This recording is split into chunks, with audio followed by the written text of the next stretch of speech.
तो okay students, इस lecture को ऐसे ही कंटिन्यू करते हैं। तो देखिए, हम लोग बात कर रहे हैं स्टूडेंट इलेक्ट्रिक फील्ड की, लेकिन आपने देखा इलेक्ट्रिक चार्जेस की अगर बात करें तो दोनों कूलोम्ब लॉ के अकॉर्डिंग एक दूसरे पे equal and opposite force apply करते हैं।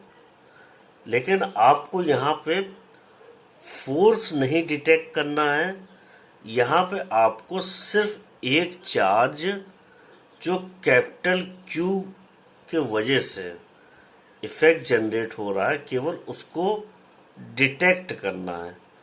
और डिटेक्शन के लिए आपको क्या करना होगा, आपको कैपिटल क्यू चार्ज को बिल्कुल भी डिस्टर्ब नहीं करना होगा।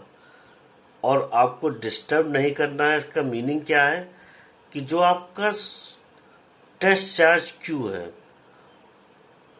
उसका इन्फ्लुएंस इतना कम होना चाहिए कि जिसके वजह से कैपिटल क्यू चार्ज का इन्फ्लुएंस डिटेक्ट करने में हमें उसकी पोजीशन बिल्कुल भी डिस्टर्ब ना हो।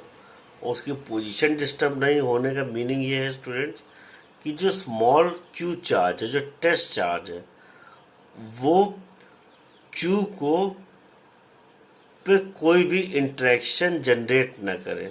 और इंटरेक्शन यहाँ पे स्टूडेंट कैसा, फोर्स का।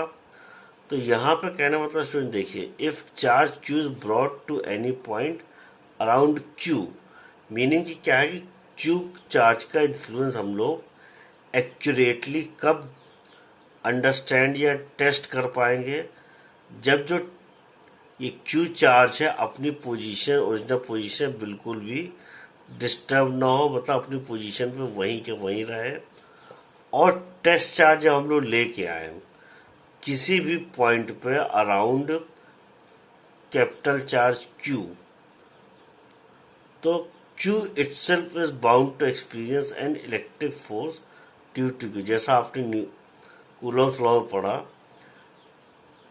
हम लोग अगर स्मॉल क्यू चार्ज को क्यू के पास लेके आते हैं तो क्यू भी एक्सपीरियंस करेगा इक्वल एंड अपोजिट फोर्स और टेंड करेगा अपनी पोजीशन छोड़ने के लिए, ठीक है।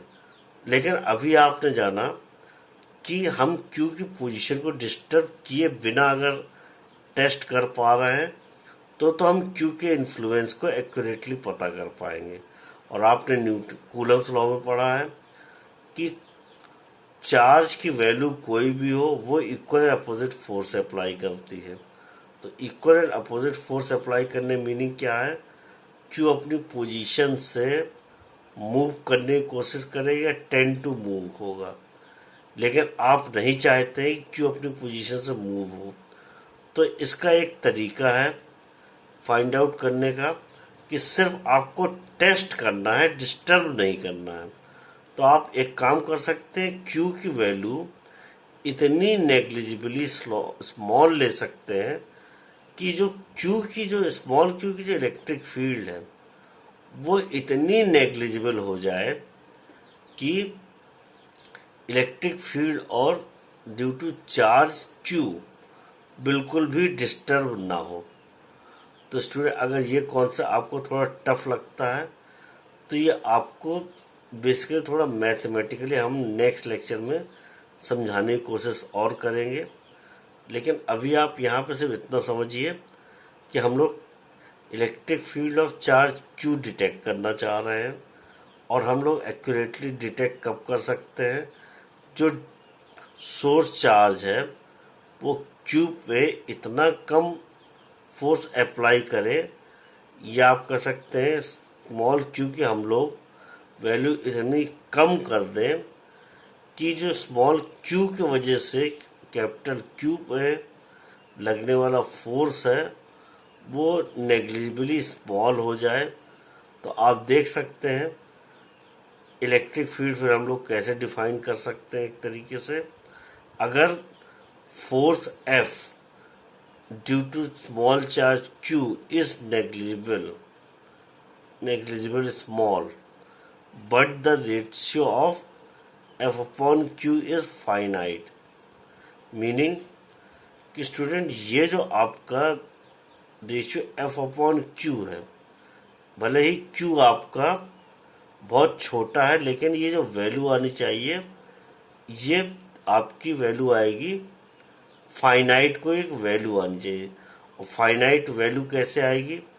आपको पता है force between the two test charges होता है, टू चार्जेस होता है 1/4πε0 into capital Q into small Q upon R square. और अगर आप स्मॉल क्यू की वैल्यू देखिए, अगर आप किसी लार्जर वैल्यू को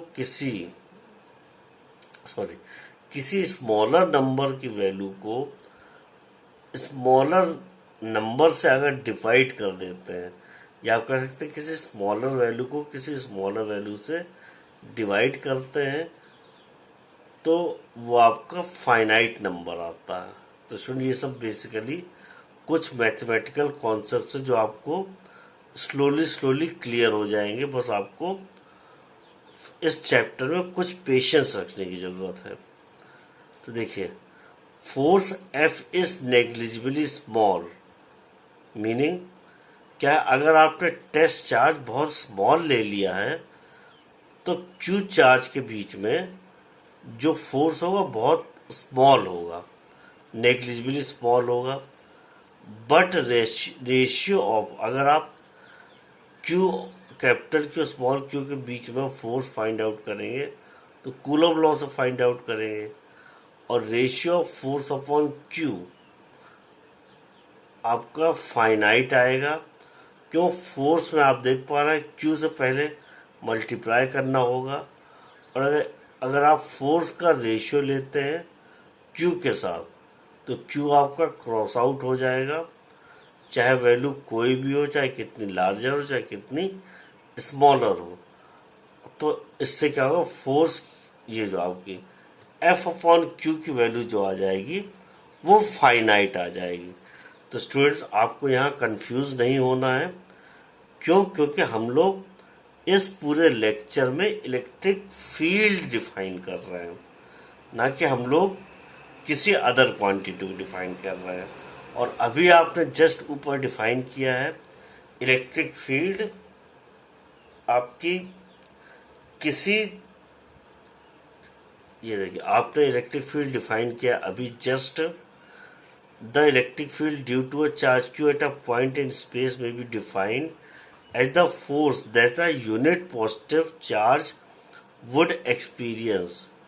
अ यूनिट पॉजिटिव मतलब जो टेस्ट चार्ज एक्सपीरियंस करेगा। तो जो टेस्ट चार्ज एक्सपीरियंस करेगा वो इसकी वजह से एक्सपीरियंस करेगा। और टेस्ट चार्ज की वैल्यू आपको यूनिट रखनी है। और वो यूनिट वैल्यू फाइंड आउट करने के लिए आपको बताया था force between two charges find out कर लीजिए, और पर यूनिट चार्ज उसी चार्ज से डिवाइड कर दीजिए, टेस्ट चार्ज से। तो देखिए, तो यहाँ पे हम लोग क्या कर रहे हैं, ये फोर्स फाइंड आउट कर रहे हैं सोर्स चार्ज और टेस्ट चार्ज में। टेस्ट चार्ज आपका बहुत छोटा है, तो जो फोर्स की वैल्यू आ रही है दोनों के बीच में, वो भले ही छोटी आएगी, लेकिन इस स्मॉलर वैल्यू को जो फोर्स आ रही है उसी को नेग्लिजिबली स्मॉल।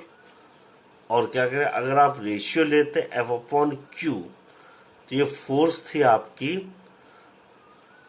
क्यू चार्ज पे लगने वाले, मतलब स्मॉल क्यू चार्ज पे लगने वाली फोर्स कैपिटल क्यू चार्ज की वजह से। और अगर यही फोर्स जो लग रही थी पर यूनिट टेस्ट चार्ज, जब आपका चार्ज यूनिटी हो जाए, तब जो फोर्स एक्सर्ट करती है वो आपकी इलेक्ट्रिक फील्ड हो जाती है। मतलब आपने क्या किया है, रेशियो फाइंड आउट कर रहे थे, फोर्स अपॉन क्यू कर दे रहे थे, तो आपका फोर्स पर यूनिट टेस्ट चार्ज मिल जा रहा था। अब यहाँ पे रेशियो एफ अपॉन क्यू ही आपका फाइनाइट जो नंबर आएगा। क्यों? क्योंकि टेस्ट चार्ज स्मॉल है, तो स्मॉल नंबर से मल्टीप्लाई कीजिए, उसी से डिवाइड कर दीजिए, तो कोई फर्क मैथमेटिकली नहीं पड़ता है। लेकिन ये हम लोग फिजिकली क्यों डिफाइन कर रहे हैं, आपको बहुत स्लोली क्लियर हो जाएगा स्टूडेंट। तो देखिए स्टूडेंट, इस लेक्चर में फिर से एक बार एक्सप्लेन करते हैं। हम लोग डिफाइन कर रहे हैं इलेक्ट्रिक फील्ड। आपको पता है इलेक्ट्रिक फील्ड डिफाइंड है हमारा force upon charge Q. Force upon मतलब ये फोर्स है आपका कैपिटल चार्ज क्यू और स्मॉल चार्ज क्यू के बीच में लगने वाला फोर्स। और इलेक्ट्रिक फील्ड है ये जो फोर्स टेस्ट चार्ज पे लग रही है क्यू की वजह से, वो पर यूनिट चार्ज अगर हम रेशियो फाइंड आउट कर देते हैं तो हमें इलेक्ट्रिक फील्ड मिल जाता है। और अभी हम चाह रहे थे कि कैपिटल क्यू की वजह से जो फील्ड जनरेट हो रही है वो एक्यूरेटली हम मेजर कर पाए, कैसे कि क्यू की पोजीशन ना चेंज हो और क्यू की पोजीशन ना चेंज हो और जो फोर्स हो पर यूनिट टेस्ट चार्ज हो जाए और चार्ज जो क्यू है स्मॉल क्यू चार्ज वो कैपिटल क्यू चार्ज को डिस्टर्ब भी ना करे। तो यहाँ पे आप देखिए जो हमें 3 पॉइंट से मतलब है, फाइंड आउट करना है इलेक्ट्रिक फील्ड। और हम इलेक्ट्रिक फील्ड हमेशा डिफाइन करते हैं फोर्स अपॉन टेस्ट चार्ज बोल सकते हैं, या आप बोल सकते हैं force exerted on unit test charge, और फोर्स पर यूनिट टेस्ट चार्ज आपका हो जाता है जो रेशियो होता है एफ अपॉन क्यू। और आप चाह रहे थे basically F upon Q find out करना, जिससे आपने इलेक्ट्रिक फील्ड डिफाइन कर दी। तो ये तो मैथमेटिक्स है। और अगर फिजिकली बात करते हैं तो स्मॉल क्यू चार्ज से मल्टीप्लाई करें और स्मॉल क्यू चार्ज से डिवाइड करें तो ये जो रेशियो की वैल्यू आती है एक फाइनाइट नंबर आती है। तो स्टूडेंट हम लोग क्या लेते हैं, इसीलिए अगर electric field due to Q find out करना है तो हमें फाइंड आउट करना होगा एफ अपॉन क्यू। और एफ अपॉन क्यू का मतलब force active on test charge, या आप कह सकते हैं पर यूनिट टेस्ट चार्ज, वो आपको इलेक्ट्रिक फील्ड देता है। और इलेक्ट्रिक फील्ड हमें इस तरह फाइंड आउट करनी है कि क्यू स्मॉल क्यू की वजह से जो डिस्टरबेंस है या इन्फ्लुएंस है वो आपका जीरो होना चाहिए लगभग। तो इसका मतलब हमें लिमिट लेनी पड़ेगी। तो आप क्या करेंगे, हम रेशियो तो फाइंड आउट करेंगे एफ अपॉन क्यू, लेकिन लिमिट क्या लेंगे वहाँ पे हम लोग फाइंड आउट कर रहे हैं। ये देखिए फोर्स अपॉन क्यू मतलब इलेक्ट्रिक फील्ड फाइंड आउट कर रहे हैं, और जो कि होती है फोर्स पर यूनिट टेस्ट चार्ज। और टेस्ट चार्ज यहाँ पे भी फोर्स में मल्टीप्लाई हो रहा है और डिवाइड कर रहे हैं। और हमने यूनिट टेस्ट चार्ज की वैल्यू इतनी स्मॉल ली है, मतलब क्यू की चार्ज जो है वेरी स्मॉल ली है। तो ये आपको जो इलेक्ट्रिक फील्ड पर यूनिट टेस्ट चार्ज बोले या फिर रेशियो एफ अपॉन क्यू बोले, बात सेम है। और हम चाहते हैं यहाँ पे test charge sorry source charge disturb ना हो, और डिस्टर्ब ना हो तो हम क्यू की वैल्यू बहुत स्मॉल लें। और क्यू की वैल्यू स्मॉल भी लेना चाहते हैं और पर यूनिट टेस्ट चार्ज भी फाइंड आउट करना चाहते हैं। तो इसका एक ही तरीका है कि हम force between Q and small Q find out कर लें, क्यू से डिवाइड कर दें तो पर यूनिट टेस्ट चार्ज मिल जाएगा, और क्यू की वैल्यू इतनी स्मॉल ले लें अप टू जीरो, तो आपकी इलेक्ट्रिक फील्ड का कॉन्सेप्ट डिफाइन हो जाता है। तो स्टूडेंट आप देखिए इसको और आगे रीड करिए। तो देखिए इलेक्ट्रिक फील्ड का आपका एग्जैक्ट कॉन्सेप्ट ये है, लिमिट जिसमें Q tending to small equal to zero और वैल्यू हो जाती है एफ अपॉन क्यू। तो अब देखिए स्टूडेंट एक डिफरेंस जो है, a practical way to get around the problem of keeping Q undisturbed in the presence of Q is to hold Q to its location by unspecified force। तो मतलब कुछ ऐसी फोर्स जो हमें पता ना हो, दिख ना रही हो, जो Q को एक जगह होल्ड करके रखती हो, ऐसा इमेजिन करना पड़ेगा। और हम मानते हैं in presence of small Q, in presence of small Q। ये देखिए तो स्टूडेंट जो हम लोग फाइंड आउट क्या करना चाह रहे हैं, इलेक्ट्रिक फील्ड का कॉन्सेप्ट डिफाइन कर रहे हैं, जो कि आपने बार बार पढ़ रहे हैं कि हमारा force between capital Q charge small Q charge है, और एफ अपॉन क्यू कर देते पर यूनिट चार्ज मिल जाता है। और ये इलेक्ट्रिक फील्ड एक्यूरेटली मेजर कर रहे हैं ताकि और डिस्टर्ब ना करे टेस्ट चार्ज। तो टेस्ट चार्ज की वैल्यू हम लोग नेग्लिजिबली स्मॉल ले लेते हैं। तो स्टूडेंट अब आपको क्लियर हो गया इलेक्ट्रिक फील्ड का कॉन्सेप्ट और प्रैक्टिकल वे क्या है, इस फॉर्मूले को समझने का मीनिंग क्या है, प्रैक्टिकली कैसे समझेंगे। देखिए कि हम क्या कर रहे हैं, क्यू को डिस्टर्ब नहीं करना चाह रहे हैं, और इलेक्ट्रिक फील्ड आप मेजर करने के लिए प्रेजेंस चाहते हैं कि स्मॉल क्यू की।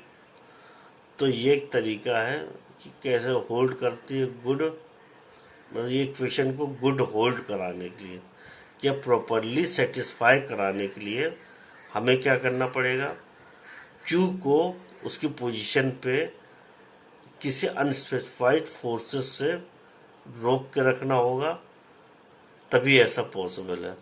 और आपको बताया ऐसा प्रैक्टिकली अभी आपको अजीब लग सकता है, strange, that is what it happens in practice. देखिए अभी आपको क्या है, अभी अजीब लग सकता है, लेकिन जैसे जैसे प्रैक्टिस में आप आएंगे तो आपको ये जो इक्वेशन है धीरे धीरे अंडरस्टैंड होने लग जाएगी या धीरे धीरे समझ में आने लग जाएगी।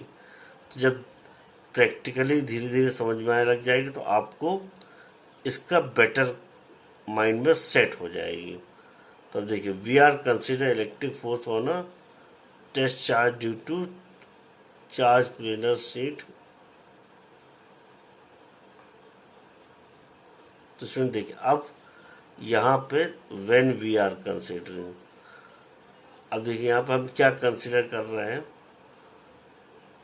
कि जब electric force on a test charge Q consider कर रहे हैं due to an charge planar sheet, the charge on the sheet are feed to their location.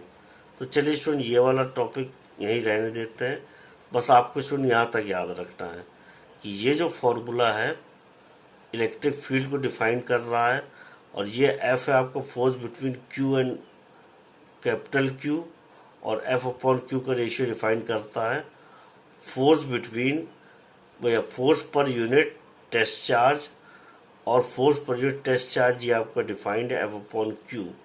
और इसमें हमने क्यू की वैल्यू बहुत स्मॉलर ली है।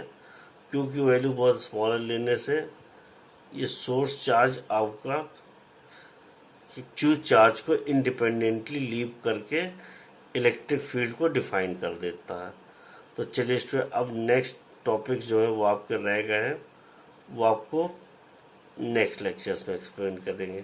तो student I will request you कि जितनी बार आपका हो सके इलेक्ट्रिक फील्ड कॉन्सेप्ट उतनी बार पढ़िए, और प्लीज़ स्टडी बुक जो आपको बुक की पीडीएफ भेजी है उसमें इलेक्ट्रिक फील्ड से रिलेटेड ये जो कॉन्सेप्ट जो हम आपको इसमें समझा रहे हैं, और बुक में आप जितनी बार पढ़ सकें उतनी बार पढ़ लीजिए स्टूडेंट्स।